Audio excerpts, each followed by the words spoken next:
Alright, let's talk about something that might seem niche at first, university communications, but trust me, it's a goldmine for understanding how institutions shape their public image. Here's the hook: imagine being the person responsible for deciding which stories from a massive university get attention and which get buried. That's the reality for Nikki Krueger, UND's new communications director. But here's what fascinates me: this isn't just about press releases or glossy brochures. It's about storytelling as a tool for survival in higher education. And let me explain why that matters. First, Krueger's challenge isn't unique to UND. Universities everywhere are drowning in stories, groundbreaking research, student achievements, community impact, but they are stuck in a highlight reel paradox. They need to showcase excellence without alienating departments that feel overlooked. Personally, I think this reveals a deeper tension in academia: the balance between competition and collaboration. If every department's fighting for a spot in the weekly newsletter, does that incentivize flashy projects over meaningful work? What gets lost in the scramble? Now, Krueger's background is telling. She's been at UND since 2010, moving from the Center for Rural Health to the Energy and Environmental Research Center. That's not just a resume, it's a masterclass in institutional knowledge. But here's the twist: her internal transfer comes after a staff reduction at the EERC.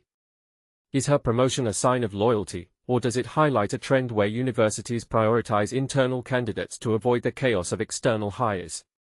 I'd argue it's both. Internal candidates already understand the unwritten rules, but does that breed stagnation? Or does it ensure continuity in messaging? The restructuring of roles under Dodds is where things get juicy. By elevating the communications director position, UND is essentially admitting that crisis comms, media relations, and FOIA requests aren't just administrative tasks, they are strategic weapons. What many people don't realize is that universities are now operating like corporations. They are not just centers of learning, they are brands. And Krueger's job? She's the brand architect. When she talks about explaining why it matters, she's not just sharing research, she's selling the university's value proposition in an era where degrees are under fire for being overpriced and irrelevant. But let's zoom out.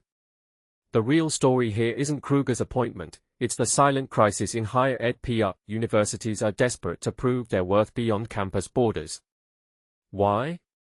Because enrollment's dropping, trust in institutions is shaky, and funding's tighter.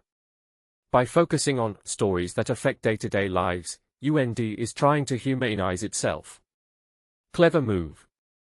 Instead of bragging about rankings, they are tying themselves to local economies and healthcare. But is this genuine impact, or just better marketing? That's the question nobody's asking. Here's my closing thought: Krueger's success will hinge on whether she can balance authenticity with strategy.